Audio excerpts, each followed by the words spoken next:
What's going on, everybody? It is Triple Crown 24 back at you today with episode 2 in the Miguel Cabrera PSA Master Set Registry.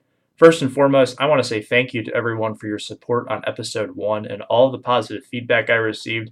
Seems like everyone really enjoyed watching that, so I'm going to be trying to take a similar approach today. I have 7 slabs to show off, and what I'm going to be doing is kind of talking about each card for a minute to a minute and a half and give some history on Miguel Cabrera as we go through this. Most of the cards are more recent, so there's not too much to talk about, but some of them do depict some older times as well. So there's plenty to discuss. Let's go ahead and get into it.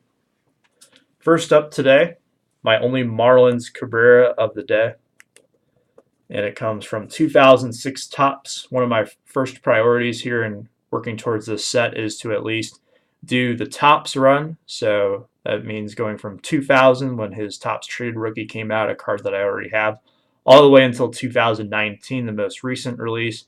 I actually sent off my best looking Cabrera from all of my Series 1 breaks to be graded by PSA, so that is over there now. Hopefully it will come back to me within the next couple of months. You never know with PSA, but 2006 is one that's been on my radar for a while.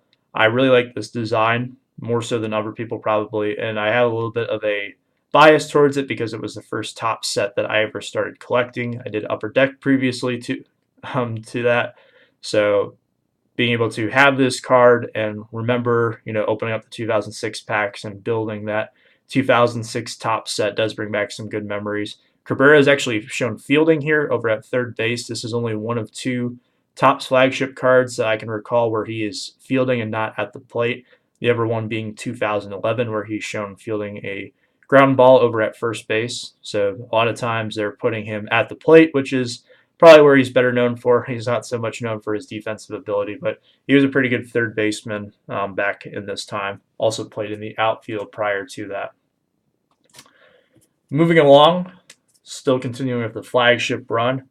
This is his first appearance with the Tigers in any sort of capacity. So his first one as a Tiger in general, his first one as a Tiger in the Topps run with the 2008 Topps design. One that's probably not a highly beloved set among collectors, but I do remember collecting a lot of these, and this is a set that's probably most famous for the Update series, which features the Clayton Kershaw and Max Scherzer rookie cards, both of which I have a few copies of. So I definitely have some fond memories of the 2008 set, but this is one of my favorite cards. Cabrera looks kind of menacing at the plate here with the really cool looking eye black. This was right after he was traded in the deal that also sent Dontrelle Willis to Detroit for a package of prospects, including Cameron Maybin and Andrew Miller to the Florida Marlins. The Tigers pretty clearly won that trade. They got a future Hall of Famer in Cabrera, while none of the prospects from the Marlins, I believe, lasted more than 5 years on their roster following the trade. So the Tigers did get the better end of the deal on that one with a future Hall of Famer. Very cool start to the run for Miggy here. This wasn't his best year, but it's where it all began, and the Tigers got possibly the face of their franchise for the next decade. You could argue that Verlander would take that spot as well, but they're both kind of 1A and 1B. We'll skip ahead in time to the last flagship pickup I have today. This is the 2017 Topps. 2017, not the best year for Cabrera. He did play for most of the season and never really was able to get going. A lot of injuries along the way that slowed him down, and he played through the pain. Hopefully he can bounce back here in 2019. He's coming off of a ruptured biceps, but in the 38 games he played prior to his injury, he was hitting the ball pretty well. He had a 299 average with only 3 home runs, but a lot of RBIs that he had racked up, so he was on his way to having a pretty solid year. Cabrera still has the ability to hit to all fields, and here is a really cool shot of him ready to smash a ball, hopefully over the left field wall. This next one might look a little familiar just because it is the chrome version of the cards I just showed. This one is going to reflect the background a lot, so apologies for that. But it's the chrome version, not too much else to say about this one. Doing the chrome flagship is one of my future goals. It's not quite as high of a priority as the regular Topps flagship, but picking up the Cabreras along the way in their chrome versions is definitely something that I am looking forward to doing at some point in time, as well as some of the refractors that I'll be picking up along the way. I have a few parallels that I may submit to PSA on my own. I have to take a closer look at them, but that is something that is on the radar for future installments of this series. Sticking with the 2017 tops, I got a couple more. This first one up is one that I actually added to the checklist on my own. Since the last time I made my video, there have been 120 new cards added to the Miguel Cabrera Master Set Registry. So a lot of new choices that were not previously there. In fact, I just submitted a request for a new one that I purchased. So that'll be another one added to the checklist soon. I also requested to have this one added to the insert of the 1987 style Topps card.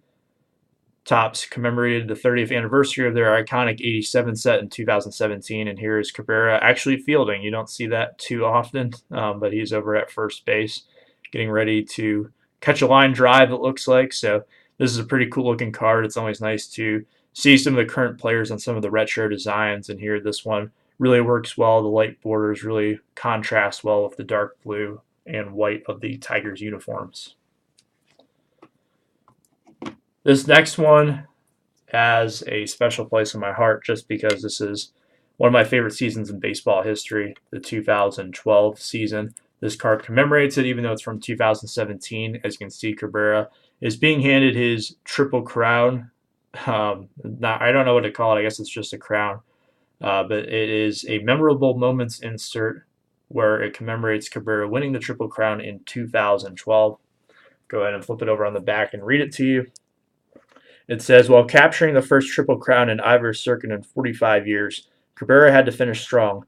He batted .344 over the final 2 months to close at .330, 4 points ahead of Mike Trout.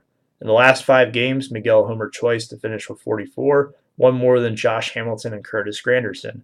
His 139 RBI paced the American League by 11. So it's just a brief little overview of how Cabrera got to the Triple Crown. It was a pretty tight race at the end. He had the batting average lead over Trout pretty much for the entire month of September, so it wasn't too close of a race there. Than RBIs, he was by far and away ahead of everyone. There was not really a time where he was sweating too much to keep up the RBI total. The home run total was the most challenging. I believe it was in the last week of the season that he was really going neck and neck with Josh Hamilton. Granderson, not so much. He didn't play all that well in the final couple weeks of the season. I know Hamilton had hit quite a few home runs in September to kind of challenge Cabrera a little bit, but Cabrera was able to prevail by 1 home run and defeat Hamilton in the home run race. And the last card today is from a much more recent set from 2018 Topps. This is the blue parallel of the Legends in the Making, a Gem Mint 10. All the ones today were Gem Mint 10s. I got some pretty good deals on these. This is a really sharp looking card. I like the blue and the black together, and then the, I guess, what do you want to call it? The filter that they use on Cabrera is really cool. I don't know if Legends in the Making is necessarily the most appropriate term for Cabrera. I believe he's pretty much already a legend at this point. The making of his legendary status is pretty much over. Hopefully he has a few more moments that he can add to his resume before he decides to call it quits. I definitely believe in him still. He's with the Tigers for 5 more years at least, so he's going to be, playing hard, trying to end his career with some milestones. Hopefully, the 3,000 hit club and the 500 home run club that would add to his ledger and make him go down as one of the greatest hitters of all time. For now, he's still got some work to do, but his legend pretty much made. But there's still some work to be done, so this is very cool. On the back, it shows you a little bit. In the footsteps of legends, Cabrera is among only 7 players to drive in 500 runs for one team, Marlins, and 1,000 for another, Tigers. The other half dozen are legendary sluggers Jimmy Fox, Frank Robinson, Ken Griffey Jr., Barry Bonds, Rafael Palmeiro, and Alex Rodriguez. So some pretty good company there for Miguel Cabrera. So that will do it for me today. This episode went a little bit longer than I had planned. Let me know if you like this format or if you want me to make it a little bit shorter. I kind of enjoy talking about the cards like I did, but I do want to hear what you guys think as well. So thank you so much for watching. I'll see you in the next episode. Until then, have yourselves a good one.